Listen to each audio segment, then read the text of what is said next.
नमस्कार। ये महाभारत कथा पूरी तरह से वेद व्यास महाभारत के ऊपर आधारित है। यदि आप इसका निरंतर श्रवण करते रहना चाहते हैं तो इस चैनल को सब्सक्राइब जरूर कर लें और आगे आने वाली सभी पॉडकास्ट के नोटिफिकेशन के लिए बेल आइकन को भी ज़रूर से प्रेस कर दें। अब हम सुनेंगे शत्रुओं से घिरे हुए राजा के कर्तव्य के विषय में विडाल और चूहे का आख्यान। राजा युधिष्ठिर ने पूछा, भरत श्रेष्ठ, मैं उस बुद्धि के विषय में सुनना चाहता हूँ जिसका आश्रय लेने से राजा शत्रुओं से घिरा रहने पर भी मोह में नहीं पड़ता। जब अनेकों बलवान शत्रु किसी दुर्बल राजा को सब प्रकार से हड़प जाने के लिए सज्ज हो जाएं, तो उस असहाय और अकेले राजा को क्या करना चाहिए? वो उनमें से किसके साथ युद्ध करे और किसके साथ संधि, तथा यदि बलवान होने पर भी वो शत्रुओं के बीच में फंस जाए तो उसे कैसा बर्ताव करना चाहिए? राजा के लिए तो सब कर्तव्यों में यही प्रधान है और आप जैसे सत्य संग एवं जितेंद्रिय महापुरुष के सिवा और कोई इस विषय को कह भी नहीं सकता। अतः आप अच्छी तरह विचार कर यही विषय सुनाइए। भीष्म जी बोले, बेटा, तुमने जो प्रश्न पूछा है वो उचित ही है। आपत्ति के समय क्या करना चाहिए ये बात सबको मालूम नहीं है। मैं तुम्हें यह सब रहस्य सुनाता हूँ, तुम ध्यानपूर्वक सुनो। भिन्न भिन्न कार्यों का ऐसा प्रभाव होता है जिसके कारण कभी शत्रु मित्र बन जाता है तो कभी मित्र का भी मन बिगड़ जाता है। वास्तव में यह शत्रु मित्र की परिस्थिति सदा एक सी नहीं रहती। अतः अपने कर्तव्य तथा देश काल का विचार करके किसी पर भी विश्वास और किसी के भी साथ युद्ध करना चाहिए। यदि प्राण संकट में आ पड़े तो शत्रुओं से भी मेल करके उनकी रक्षा करनी चाहिए। इस विषय में एक वट वृक्ष पर रहने वाले बिलाव और मूषक का संवाद रूप ये प्राचीन इतिहास प्रसिद्ध है। किसी वन में एक बहुत बड़ा वट का वृक्ष था। वो बहुत सी लता और बरहों से आच्छादित था और उस पर अनेकों पक्षियों ने बसेरा कर रखा था। वो वन में बड़ी दूर तक फैला हुआ था। लंबी लंबी डालियों से युक्त और मेघ के समान सघन था। उसकी छाया में बड़ी ठंडक थी। उस वृक्ष पर अनेकों सर्प और जंगली जीव विश्राम करते थे। उसी की जड़ में 100 दरवाजों का बिल बनाकर पलित नाम का एक बुद्धिमान चूहा रहा करता था तथा उसकी शाखा पर लोमश नाम का एक बिलाव था। वो बहुत समय से पक्षियों को खाकर बड़े आनंद से वहीं अपने दिन व्यतीत कर रहा था। एक बार एक चांडाल ने उस वन में आकर डेरा डाल दिया। वो सूर्यास्त होने पर नित्य ही अपना जाल फैला देता था और उसकी तांत की डोरियों को यथास्थान लगाकर मौज से अपने झोपड़े में जाकर सो जाता था। रात में अनेकों जंगली जीव उस जाल में फंस जाते थे। उन्हें वो सवेरे आकर पकड़ लेता था। बिलाव यद्यपि बहुत सावधान रहता था तो भी एक दिन वो उस जाल में फंस गया। ये देखकर पलित चूहा निर्भय होकर वन में अपना आहार खोजने लगा। इतने में ही उसकी दृष्टि जीवों को लुभाने के लिए चांडाल के डाले हुए मांस खंडों पर पड़ी। अतः वो जाल पर चढ़कर उन्हें खाने लगा। मांस खाने में वो तल्लीन था और मन ही मन अपने बंधन में पड़े हुए शत्रु पर हंस रहा था। इतने में ही उसकी दृष्टि एक दूसरे शत्रु पर पड़ी। वो था हरिण नाम का न्योला, जो वहीं पृथ्वी में बिल बनाकर रहता था। चूहे की गंध पाकर वो तुरंत ही अपने बिल से निकल आया। इधर तो ये न्योला अपना भक्ष्य पकड़ने के लिए जीभ लपलपाते हुए पृथ्वी पर खड़ा था। उधर चूहे ने ऊपर की ओर देखा तो उसे वट की शाखा पर बैठा हुआ अपना एक शत्रु और भी दिखाई दिया। वो वट के खोखले में रहने वाला चंद्रक नाम का उल्लू था। इस प्रकार उल्लू और न्योले के बीच में पड़कर उस चूहे को बड़ा भय हुआ और वो चिंता में डूब गया। इसी समय उसे एक विचार सूझा। वो सोचने लगा, जब कोई जीव आपत्ति में पड़कर विनाश के समीप पहुंच जाए तो उसे जैसे बने अपने प्राणों की रक्षा करनी चाहिए। इस समय मेरे ऊपर जो आपत्ति आ पड़ी है उसमें सभी ओर से प्राण जाने की आशंका है। यदि मैं पृथ्वी पर उतरकर भागता हूँ तो न्योला मुझे खा जाएगा, यहीं रहता हूँ तो उल्लू उठाकर ले जाएगा, और यदि झाल काट देता हूँ तो बिलाव नहीं छोड़ेगा। परंतु ऐसी स्थिति में भी मुझ जैसे बुद्धिमान को घबराना नहीं चाहिए। बिलाव मेरा कट्टर शत्रु है, किंतु इस समय ये बड़ी विपत्ति में पड़ गया है। अच्छा देखो तो सही, अपने स्वार्थ के लिए ये भी मूर्ख मेरी बात मानता है या नहीं। संभव है विपत्तिग्रस्त होने के कारण इस समय ये मुझसे मेल कर ले। आचार्यों का ऐसा मत है कि विपत्ति आ पड़ने पर जीवन रक्षा के लिए बलवान व्यक्ति को अपने समीपवर्ती शत्रु से भी मेल कर लेना चाहिए।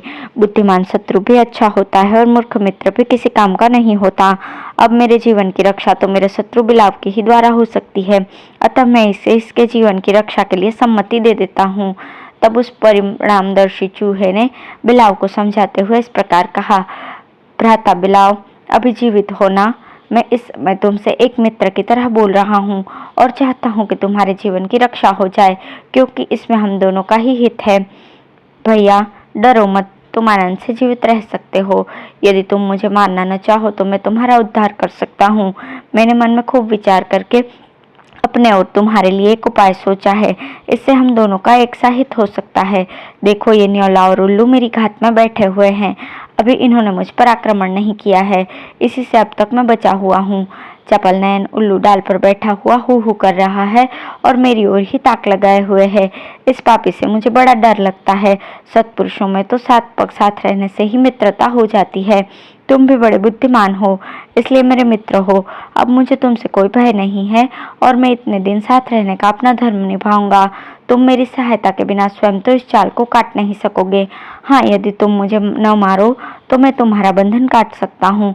इसी से मेरी इच्छा है कि हम दोनों में प्रीति बढ़े और नित्य प्रति हमारा समागम हुआ करे। देखो, जब कोई पुरुष लकड़ी का सहारा लेकर किसी गहरी नदी को पार करता है तो वो उस लकड़ी को किनारे लगा देता है और वो लकड़ी उसे पार पहुंचा देती है। इसी प्रकार हम दोनों का भी मेल हो सकता है। मैं तुम्हें इस विपत्ति से पार करा दूंगा और तुम मुझे इस आपत्ति से बचा लोगे। इस प्रकार जब पलित चूहे ने दोनों के हित की बात कही तो उसे युक्ति युक्त और मानने योग्य समझकर उस बुद्धिमान बिलाव ने अपनी दशा पर दृष्टि डालकर उसकी बड़ी सराहना की और फिर उसकी ओर देखते हुए इस प्रकार कहने लगा, सौम्य, तुम मुझे जीवित रखना चाहते हो, ये देखकर मुझे बड़ी प्रसन्नता होती है। इस समय अवश्य मैं बड़ी विपत्ति में पड़ गया हूँ और मुझसे भी बढ़कर तुम्हारे ऊपर विपत्ति मंडरा रही है। अतः हम दोनों आपत्तिग्रस्तों में शीघ्र ही संधि हो जानी चाहिए। मैं समय अनुसार अवश्य तुम्हारा काम बनाने का प्रयत्न करूंगा। ये विपत्ति टल जाएगी तो तुम्हारा उपकार व्यर्थ नहीं होगा। इस समय मेरा मान भंग हो चुका है, तुम्हारे प्रति मेरी भक्ति हो रही है। अब तो मैं तुम्हारी शरण में हूँ और जैसा तुम कहोगे वैसा ही करूंगा। लोमस के इस प्रकार कहने पर पलित ने उससे ये अभिप्रायपूर्ण वचन कहे, इस समय मुझे न्योले से बड़ा डर लग रहा है। मैं तुम्हारे नीचे छिप जाना चाहता हूँ। तुम मेरी रक्षा करना, मार मत डालना। इधर ये पापी उल्लू मेरे प्राणों का ग्राहक बना हुआ है, इससे तुम भी मुझे बचा लो। इसके बाद मैं तुम्हारा जाल काट दूंगा। ये बात मैं तुमसे सत्य के शपथ करके कहता हूँ। चूहे की ये युक्ति युक्त बात सुनकर लोमस ने उसकी ओर हर्ष भरी दृष्टि से देखा और स्वागत द्वारा सत्कार करते हुए उससे सुदयतापूर्वक कहा, तुम जल्दी ही यहाँ आ जाओ। भगवान तुम्हारा मंगल करे। तुम तो मेरे प्राण के समान प्रिय सखा हो। इस समय तो तुम्हारी कृपा से ही मेरी प्राण रक्षा होगी। इसलिए मित्र, आओ हम तुम दोनों संधि कर लें।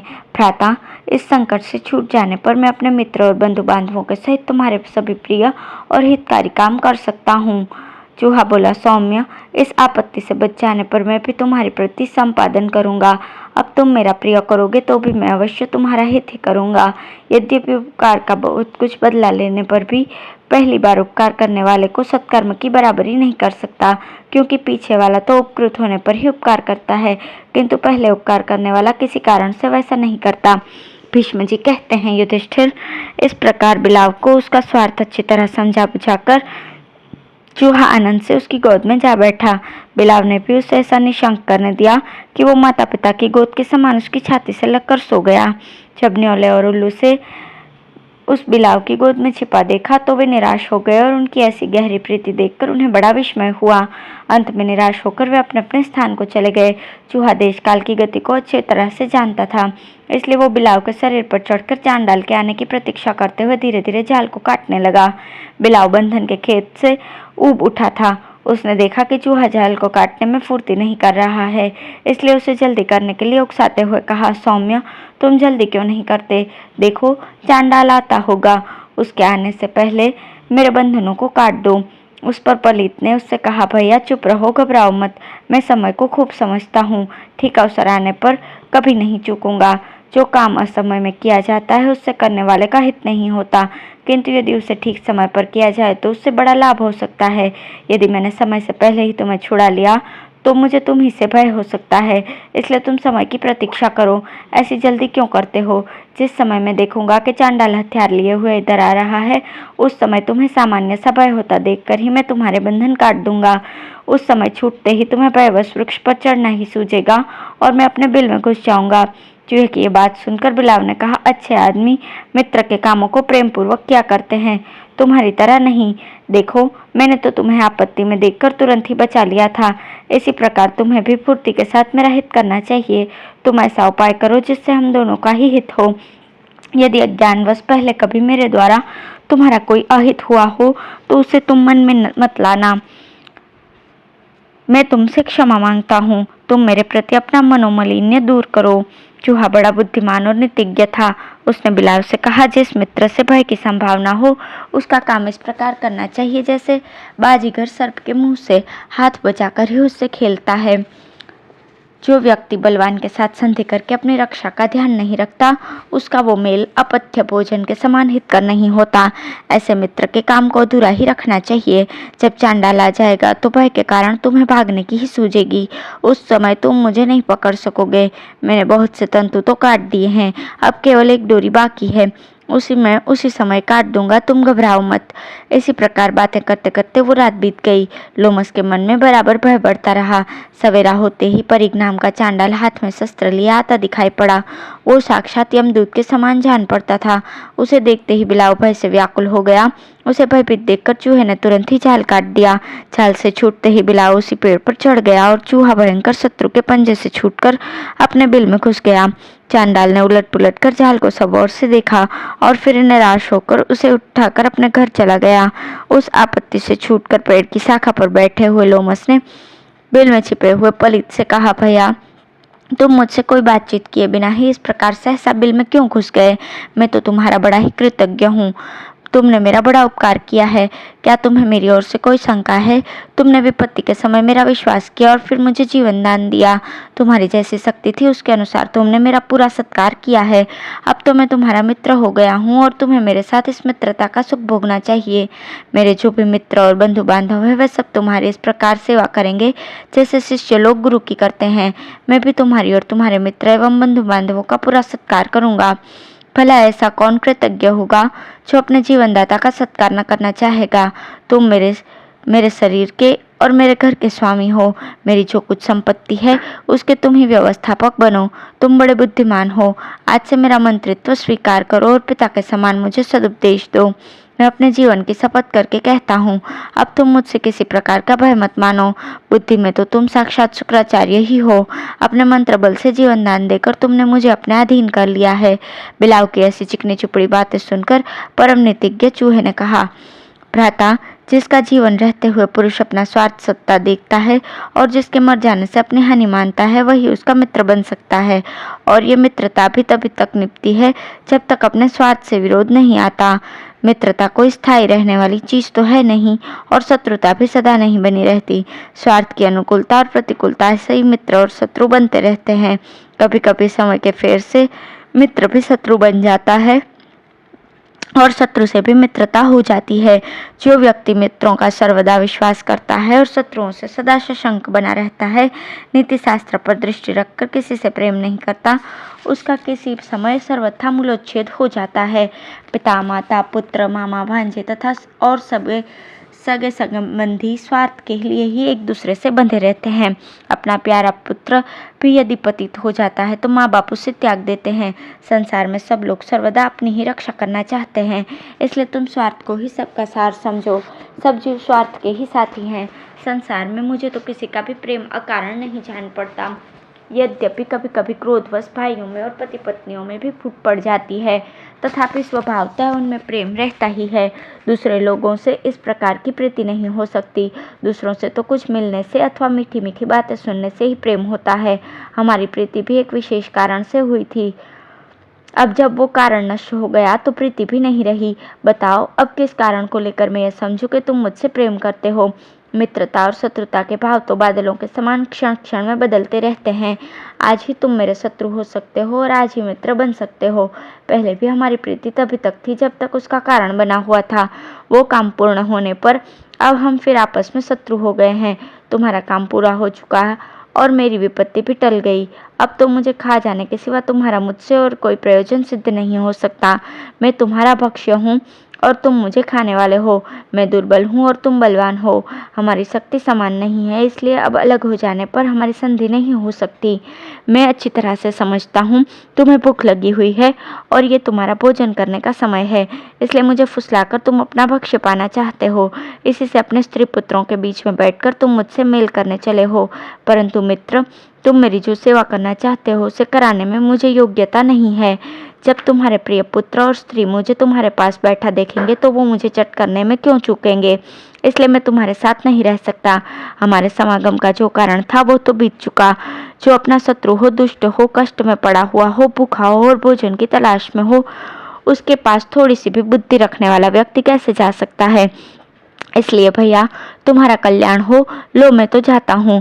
मुझे तो दूर से भी तुम्हारा भय लगा हुआ है। अब तुम भी लौट जाओ।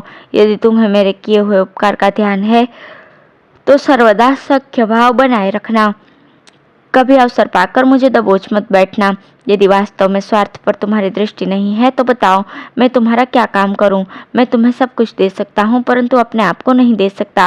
अपनी रक्षा करने के लिए तो संतान, राज्य, रत्न और धनादि सभी का त्याग किया जा सकता है।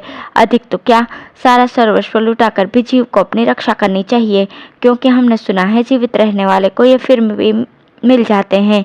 पलित ने जब इसी प्रकार खरी खरी सुनाई तो बिलाव ने लज्जित होकर कहा, भाई, मैं सत्य की सौगंध खाता हूँ। मित्र से द्रोह करना तो बड़ी बुरी बात है। तुमने मेरी भलाई की, इसे तो मैं तुम्हारी बुद्धिमानी समझता हूँ। तुमने बड़ी नीति युक्त बात कही है। तुम्हारा विचार मुझसे पूरा पूरा मिलता है, किंतु इस विषय में तुम्हें मेरी ओर से कोई विपरीत बात नहीं समझनी चाहिए। तुमने प्राणदान देकर मेरे साथ मित्रता की है और मैं भी धर्म को जानने वाला, गुणग्राही और कृतज्ञ हूँ। विशेषतः तुम्हारे प्रति तो मेरा बहुत ही प्रेम है, इसलिए तुम्हें भी मेरे साथ ऐसा ही बर्ताव करना चाहिए।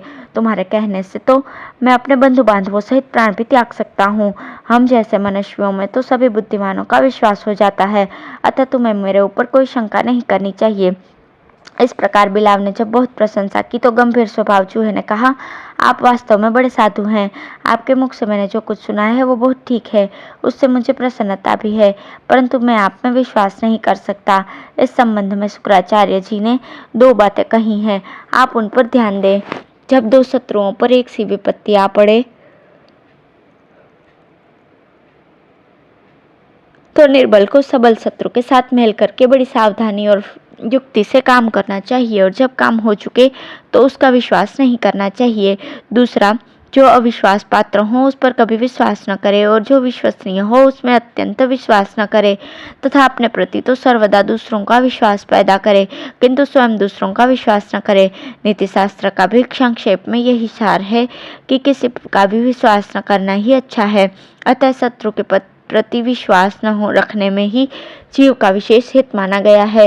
लोमश जी, आप जैसे तो मुझे सर्वदा अपनी रक्षा करनी चाहिए, इसी प्रकार आप भी अपने जन्म शत्रु चांडाल से बचे रहें। चांडाल का नाम सुनते ही बिलाव बहुत डर गया और वहां से लपक कर दूसरी जगह चला गया तथा चूहा अपने बिल में घुस गया। भीष्म जी कहते हैं, पुत्र, इस प्रकार दुर्बल और अकेला होने पर भी पलित चूहे ने अपने बुद्धि बल से कई प्रबल शत्रुओं को छका दिया। अतः आपत्ति के समय बुद्धिमान पुरुष को शत्रु के साथ भी मेल कर लेना चाहिए। देखो, मूसक और बिलाव ये दोनों एक दूसरे का आश्रय लेकर विपत्ति से छूट गए थे। इस दृष्टांत से मैंने तुम्हें क्षात्र धर्म का मार्ग ही दिखाया है। जो पुरुष भय आने से पहले ही उससे न सशंक रहता है, उसके सामने प्रायः भय का अवसर नहीं आता, परंतु जो निशंक होकर दूसरों में विश्वास कर लेता है उसे बड़े भारी भय का सामना करना पड़ता है। जो मनुष्य निर्भय विचरता है वो किसी प्रकार दूसरों की सलाह भी नहीं सुनता, किंतु जो अपने को अज्ञानी समझता है वो बार बार आप्त पुरुषों के पास जाता है। अतः मनुष्यों को निर्भयता दिखाते हुए भी डरते रहना चाहिए और विश्वास प्रदर्शित करते हुए भी दूसरों का विश्वास नहीं करना चाहिए। राजन, इस प्रकार संधि और विग्रह के समय का विचार करके संकट से छूटने का उपाय करे।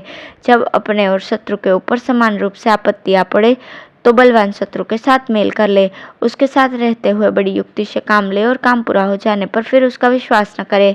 ये नीति अर्थ, धर्म और काम तीनों को सिद्ध करने वाली है।